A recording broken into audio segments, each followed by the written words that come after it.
Bonjour, Sandrine Perrin, entreprise La Bonne Fée. Cette vidéo est une présentation de mon activité, à savoir le conseil en images et communication dédié aux personnes handicapées.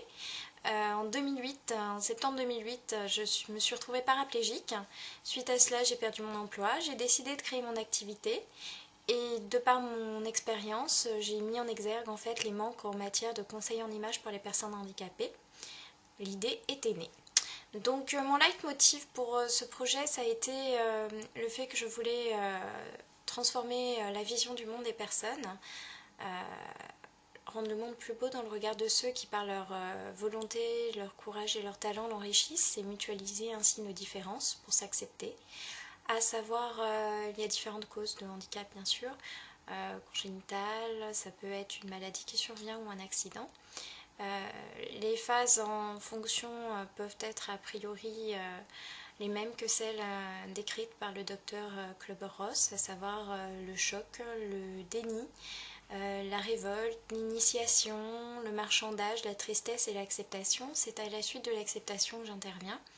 Le conseil en image est donc une démarche personnelle qui vise à réconcilier la personne en situation de handicap avec elle-même après qu'elle ait fait le deuil de la personne qu'elle était avant.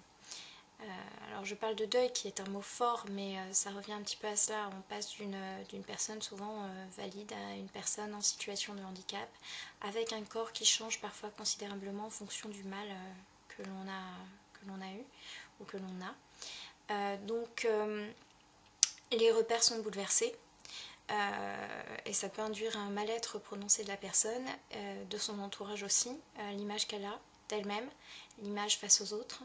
Et c'est pour ça que le relooking ou la recherche de l'harmonie sert à réconcilier la personne avec elle-même, afin qu'elle redevienne son ou sa meilleure amie, et ainsi qu'elle comprenne et qu'elle accepte l'idée que la seule limite. Donc le conseil en images pour personnes handicapées se déroule de la façon suivante. Tout d'abord une étude de personnalité qui définit en fait vos objectifs et le travail à effectuer. Ensuite nous avons l'étude colorimétrique, donc la technique des 4 saisons, pour définir ensemble quelles sont les couleurs qui vous mettent le plus en valeur. Puis nous avons tous les trucs et astuces beauté, allant pour ces dames jusqu'au conseil en automaquillage.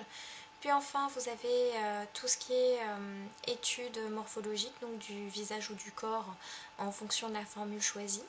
Puis vous avez donc l'intervention de tous les prestataires en fonction donc du travail que nous avons défini ensemble, que ce soit esthéticienne, coiffeur, etc.